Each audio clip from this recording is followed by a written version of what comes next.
Nous allons lire dans le livre de Matthieu 4.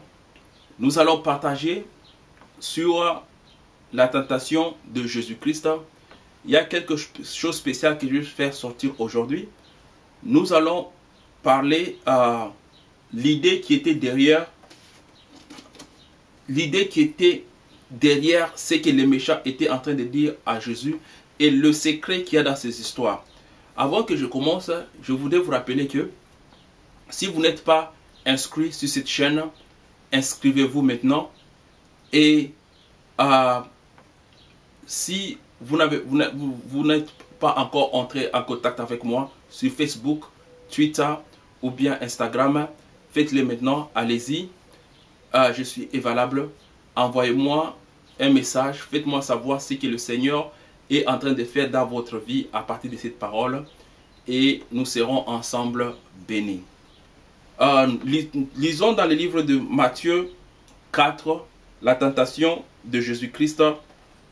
On nous dit que alors Jésus fut amené par l'Esprit dans le désert pour être tenté par le diable. Après avoir jeûné 40 jours et 40 nuits, il eut faim.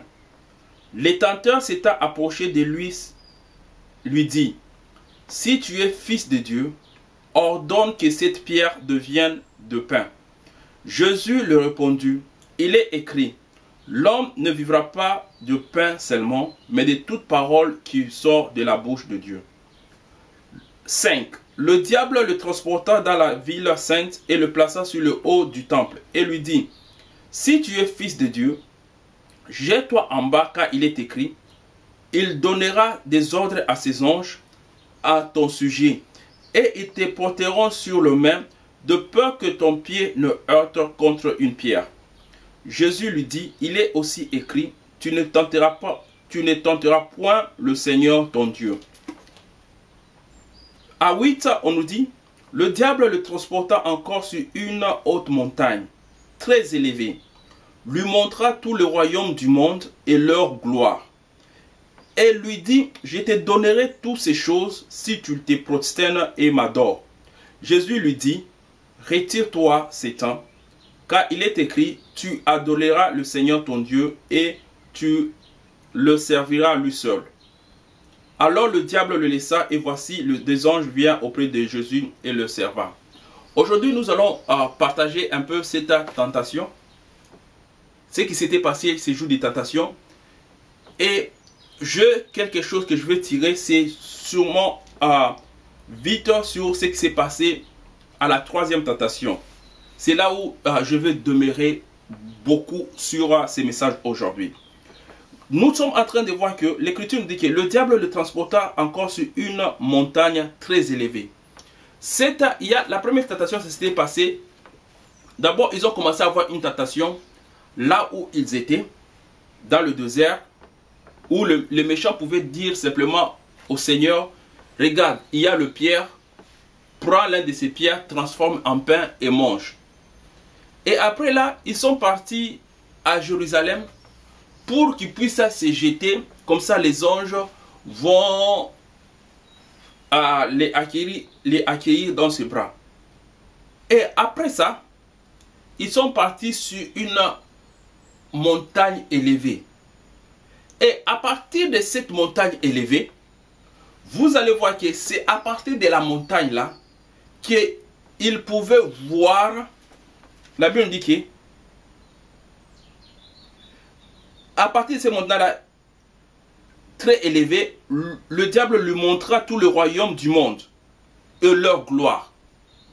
Ça veut dire que à partir de cette montagne là, ils pouvaient regarder la montagne tout autour et voir tout le royaume de ce monde et voir leur gloire. Et qu'est-ce que le méchant, le malin est en train de lui dire? Que si tu me prosternes, tu te prosternes devant moi, je vais te donner toutes ces choses. Et qu'est-ce qu'il dit? Oui, pourquoi il va le donner? Il dit que si tu te prosternes, je te donnerai toutes ces choses si tu te prosternes à moi. Et il lui dit que je vais te donner toutes ces choses si tu te prosternes à moi. Alors, comment est-ce que le diable va donner ces choses à Jésus? Comment est-ce qu'il peut donner ces choses-là à Jésus? Et aussi, ça, ce sera la deuxième question qu'on va voir. Je veux d'abord qu'on commence par voir un peu la montagne. Ça veut dire qu'il y a une montagne. Si tu te mets sur cette montagne-là, tu peux voir tout le royaume de ce monde. Et tu peux voir leur gloire. Parce que c'est la même façon qu'ils ont commencé avec la pierre. Donc, parce qu'ils étaient dans le désert, là où Jésus-Christ a fait ses 40 jours de prière, on lui a montré une pierre. Donc, il y a le pierre dans ce monde, que si tu prends la pierre, les pierres sont là, tu peux voir. Que Jésus-Christ pouvait transformer en pain. Mais il a refusé de faire ça. Et quand ils sont partis à Jérusalem, ils sont montés sur le temple. Donc, il y avait le temple, il y avait Jérusalem. C'est quelque chose où tu pouvais partir à Jérusalem et voir ces choses-là. Ça veut dire aussi, quand ils sont partis maintenant sur la montagne, ça veut dire qu'il y a aussi une montagne, là où si tu es sur cette montagne-là, parce que c'est une montagne qui est élevée, tu peux voir le monde, le royaume de ce monde et leur gloire. Il y a une montagne. Maintenant, la chose que je voulais dire est ceci, avant qu'on entre dans les explications. Maintenant, regardons ce que, la même histoire, regardons ce que Luc nous dit. Ça, c'était dans Matthieu. Et regardons un peu ce que Luc nous dit, parce que je vais faire voir à Luc 4, 6. Regardez un peu la révélation que Luc écrit. Ce que Luc a compris de ce qui s'est passé. Et on dit, à partir de 5, on dit que le diable l'ayant élevé lui montra en un instant tout le royaume de la terre. Maintenant, ici, on dit que le diable l'ayant élevé. Là-bas, on nous a dit qu'ils étaient partis sur une montagne. Donc, en esprit, c'est la même chose. L'ayant élevé et lui montra tout le royaume de ce monde en un instant. Ils étaient à mesure de voir le royaume de ce monde. Et lui dit, je te donnerai toute cette puissance et la gloire de ce royaume, car elle m'a été donnée et je la donne à qui je veux. On appelle ça puissance. On appelle ça gloire. Il y a une puissance, il y a une gloire que ce royaume de ce monde contient. Et c'est ce que le méchant était en train de dire à Jésus, que je vais te donner ces choses ici si tu m'adores. C'est que le Seigneur lui répond. Il lui dit que tu adoreras le Seigneur ton Dieu. Lui seul tu vas adorer, lui seul tu vas glorifier. Mais le méchant lui a dit quelque chose là intéressant. Il dit que ces choses ici m'ont été données. Ces choses ici m'ont été données. Où est-ce que et qui est-ce que lui a donné ces choses-là? Qui a donné le royaume à Satan? Qui a donné ces choses-là, cette gloire, cette puissance, le royaume de ce monde, leur gloire? Qui a donné aux méchants toutes ces choses-là qui pouvaient montrer à Jésus en un instant? En Matthieu, je voulais commencer d'abord en appelant ça la montagne. Qu'ils étaient montés sur une montagne et à partir de cette montagne, ils voyaient tout. Ça veut dire quoi? L'importance d'abord de la montagne est capitale. Pourquoi c'est capital? Vous allez voir que quand on nous parle de Dieu, quand Dieu d'abord a apparu à Moïse, il a apparu à Moïse sur la montagne Horeb, Sinaï. C'est là où il avait apparu à Moïse et il a parlé avec lui. Vous allez voir aussi que quand on parle du royaume d'Israël, de la maison de David, on parle de la montagne de Sion. Et beaucoup de choses sont écrites à propos de la montagne de Sion, qui est la montagne que David, là où David a construit son royaume, c'est là où aussi, c'est là où il y a, donc c'est là le centre de Jérusalem. Là où David a construit son royaume, là où David a construit le temple, son palais était là, c'est là où aussi on a installé la ville, Jérusalem. Donc sur cette montagne, Jérusalem est une ville bâtie sur une montagne. Maintenant, parmi toutes ces, une ville bâtie sur une montagne, et sur cette montagne-là, c'est là où il y a l'endroit, le temple, c'est là où il y a aussi le palais du roi. Donc, c'est important et c'est spécial pour comprendre que ces choses-ci nous parlent de cette volonté, de cette chose qui a été toujours là, pour nous faire voir un peu l'élèvement. Dans Luc, on est qui nous parlait de la montagne, mais il nous dit seulement que le méchant avait élevé. Donc c'était comme s'ils étaient montés en esprit, et à partir de là, ils pouvaient voir toute la terre en un instant. C'est un peu ce que une montagne représente. Parce que quand tu es à la sommet de la montagne, tu peux tout voir en regardant. Tu peux tout voir en tournant seulement ta tête. Tu peux tout regarder tout autour. Maintenant, quand tu es en bas de la montagne, tu ne peux pas voir. Parce que les maisons vont t'empêcher de voir. Les immeubles vont t'empêcher de voir. Les montagnes vont t'empêcher de voir. Les arbres peuvent t'empêcher de voir tout autour de toi. Mais maintenant, quand tu es en haut, spécialement sur une montagne, tu peux voir tout autour. Alors, cette ville-là, Jérusalem, parce qu'elle était une montagne, c'était difficile aux gens d'attaquer. C'était difficile aux ennemis de venir attaquer Jérusalem. Parce que eux, ils sont en haut. Dès que vous commencez à venir, ils peuvent vous voir de loin. Et c'est facile d'attaquer les gens qui sont en bas. Et les gens, pour monter d'abord à la montagne, pour vous combattre, ils doivent être très forts. C'est un peu ce que le mystère ici de la montagne nous fait voir. Maintenant, avec notre histoire, vous allez voir que le méchant est en train de dire quelque chose de spécial. Que ces choses-là, quelqu'un les lui a données. Cette position-là, d'occuper la montagne-là, parce que celui qui est à la montagne et qui peut voir toutes ces choses-là, c'est celui qui a été de gouverner toutes ces choses-là. Parce que si lui, il pouvait monter à la montagne et voir en un instant toute la puissance, la gloire de tous ces royaumes de ce monde ici, et qu'il les partage comme il veut, c'est parce qu'il est assis sur cette montagne-là. C'est parce qu'il avait pris la chaise à la montagne, c'est pourquoi il pouvait regarder ces choses-là.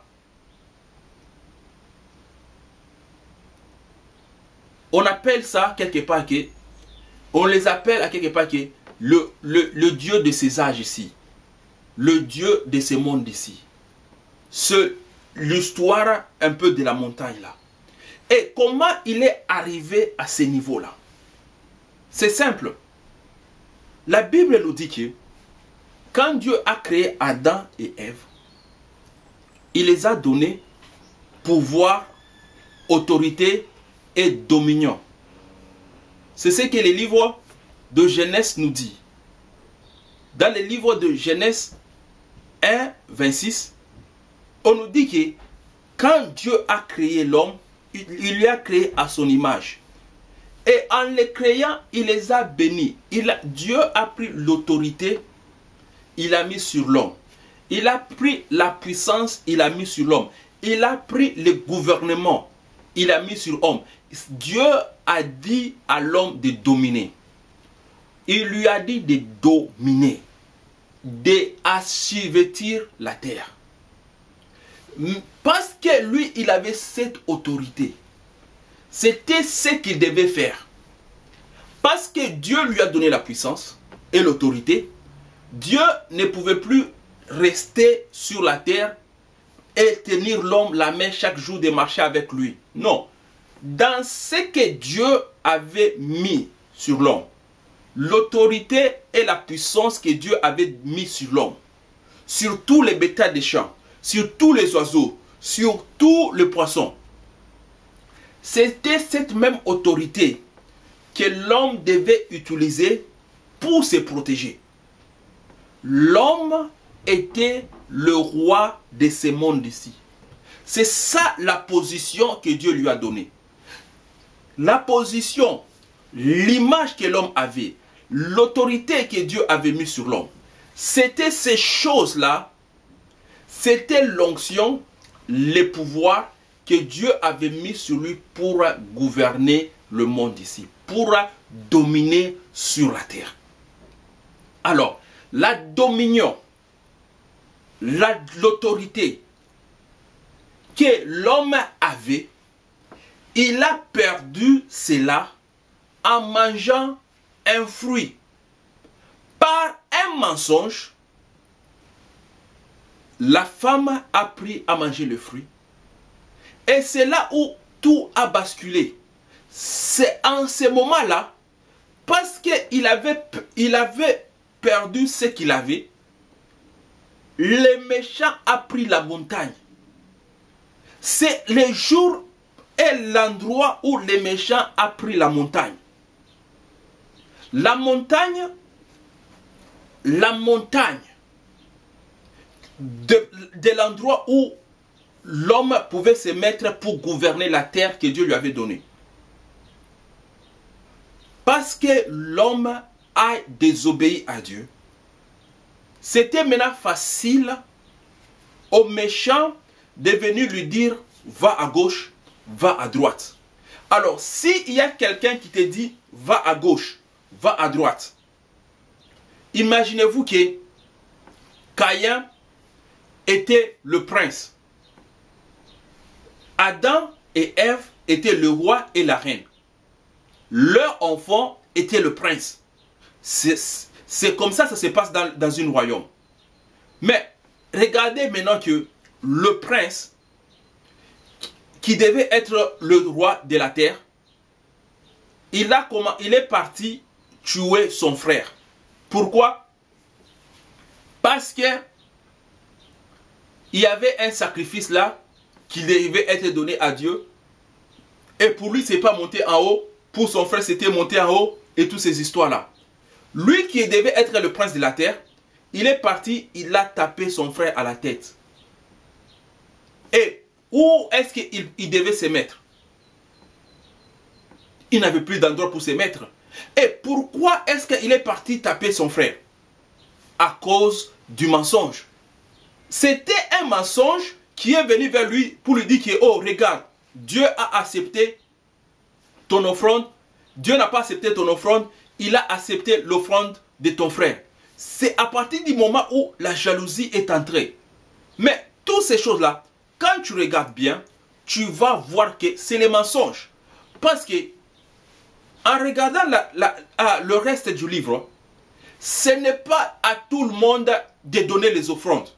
Ce n'est pas à tout le monde, je veux dire, ce n'était pas donné à tout le monde de donner le sacrifice, d'être sacrificateur. Dans la famille de Jacob, il y avait seulement un enfant qui était choisi pour être celui qui donne les offrandes. Et les autres, ils avaient autre chose à faire. Il y avait le fils de Jacob, Lévi, qui était les sacrificateurs dans la famille. Et les autres, ils avaient autre chose à faire. Nous avons Judas qui était le roi. Alors, Judas, le roi, n'avait pas besoin de s'énerver contre son frère qui était un prédicateur. Judas, le roi, n'avait pas besoin d'avoir la haine contre son frère qui était un pasteur. Non, lui, il est le roi, il fait son affaire du roi, et quand il a besoin de l'église, il vient, il se met à l'église. Son frère, Lévi, le prédicateur, il lui donne la parole de Dieu. Après, les chantres chantent, l'église termine, tout le monde va chez lui. C'est comme ça que Dieu avait fait. Et regardez dans l'histoire de David. David, il était roi. Il n'avait pas de problème avec le Lévi, avec les chantres. Non, il les a donné leur travail et faisait leur travail. Lui, il était le roi. Et il y avait les prophètes, il y avait les chantres qui faisaient leur travail. Donc, c'était un peu ça l'idée de Dieu. Alors, Caïn aussi n'avait pas besoin de s'énerver contre son frère. Ce que Caïn devait faire, il devait regarder, ah, Abel, toi, quand tu donnes l'offrande, quand tu brûles, ça monte directement, ça va vers Dieu. Ok, aujourd'hui, je vais prendre mon offrande, je vais te donner à toi, comme ça, je viens de recevoir la révélation que c'est toi qui sais comment donner l'offrande à Dieu. Vas-y, fais le travail pour nous. Lui, il se met là, il regarde son frère faire le sacrifice, faire l'holocauste à Dieu, et puis, allez, les choses montent vers Dieu, et eux deux, après, ils célèbrent Dieu, ils sont contents. Ils disent que, oh, notre Dieu a accepté notre offrande d'aujourd'hui. C'était ça le plan de Dieu. Alors, l'esprit qui est entré dans Caïn pour attaquer son frère, c'est les mensonges, c'est le travail de Satan. Parce que Adam et Ève avaient déjà péché dans le jardin, c'était devenu facile à Satan d'attaquer leurs enfants. Et en attaquant leurs enfants, ça veut dire que la position que l'homme avait, l'homme ne pouvait plus avoir cette position. La montagne que Dieu avait donnée à l'homme, l'homme n'était plus à mesure de rester sur cette montagne-là. Parce qu'il devait maintenant bouger. Quand Caïn a tué son frère, qu'est-ce qui s'est passé? Il devait partir, il devait fuir. Pourquoi? Parce qu'il y avait quelque chose qui demandait la vengeance de ce qu'il a fait. Et tous les autres meurtres, tous les autres attaques qui ont entré sur la terre jusqu'à l'histoire de Noé, c'était déjà les méchants qui avaient envahi la vie des hommes et ils les attaquaient de toutes choses, avec toutes sortes. En les attaquant comme ça, en les bousculant comme ça, qu'est-ce qu'il faisait? Il était en train de les faire sortir de la montagne qui gouvernait toutes choses. En esprit, en position, il était en train de les bousculer.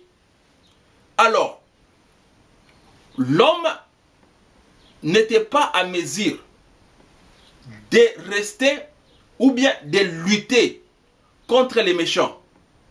La tentation que nous venons de lire, que les méchants étaient venus contre Jésus-Christ en lui disant, ah, fais ceci, fais cela, fais cela.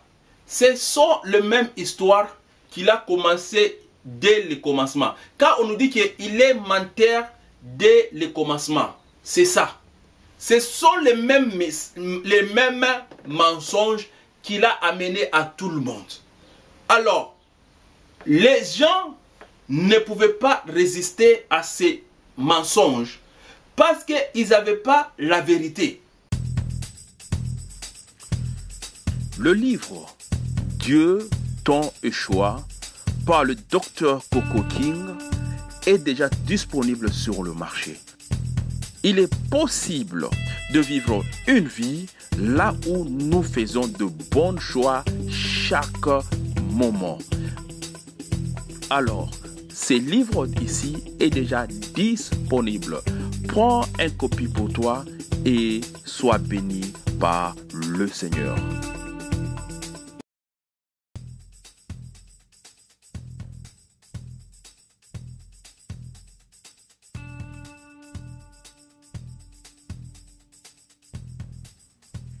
Merci d'avoir regardé cette vidéo.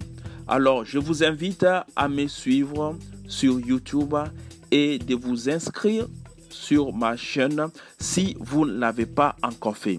Alors, sur ma chaîne YouTube, il y a beaucoup d'autres vidéos sur la foi qui vont vous encourager et développer votre foi pour que vous soyez à mesure de bouger des montagnes dans votre vie. Alors, inscrivez-vous sur ma chaîne et pendant que vous vous inscrivez, que le Seigneur vous bénisse davantage.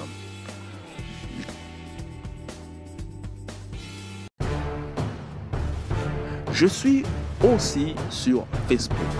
Cherchez-moi sur Facebook, Dr Coco King. Et sur ma page de Facebook, là, vous pouvez entrer en contact avec moi, discuter avec moi et avoir accès à d'autres vidéos, d'autres prédications de ma part. Et si vous vous inscrivez à ma page Facebook, je crois que le Seigneur va faire des grandes choses dans vos vies. Que le Seigneur vous bénisse.